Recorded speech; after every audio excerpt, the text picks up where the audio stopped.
নদীর এপার কহে ছাড়িয়া নিঃশ্বাস, ওই পারেতে সর্বসুখ আমার বিশ্বাস। আর নদী যখন ক্ষয় হয় তখন তার কি রূপ হয়, আজ আপনাদের তার একটি নমুনা আজকের প্রতিবেদনে। নদীর নাম সুবর্ণরেখা। এপারে কেশিয়াড়ির ভসরাঘাট আর ওপারে নয়াগ্রামের ডাহিঘাট। 1995-এর 12ই মে সুবর্ণরেখা নদীর এই অংশে তৈরি হয়েছিল প্রথম ফেয়ারওয়েদার সেতু। উদ্বোধন করেছিলেন তদানীন্তন ব্রাহ্মণ সরকারের পঞ্চায়েত ও গ্রামোন্নয়ন মন্ত্রী সূর্যকান্ত মিশ্র।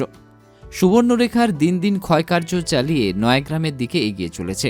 নদীর পশ্চিম তীরের নয়াগ্রামের ডাহির ঠিক এই প্রান্তে ছিল অতীতের ফেয়ারওয়েদার সেতুর টোল আদায়ের অফিস। সে জায়গা কিন্তু পুরোপুরি নদীগর্ভে তলিয়ে গিয়েছে, তার শেষ চিহ্নটুকুও নেই।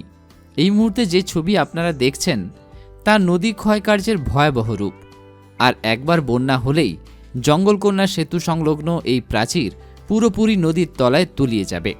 প্রশাসন যদি উদ্যোগ নেয়, হয়তো আরও কয়েক বছর বাঁচিয়ে রাখা যেতে পারে পশ্চিম তীরের এই অংশ। আমরা চাই এই ভিডিওর মাধ্যমে প্রশাসনের দৃষ্টি আকর্ষণ করতে।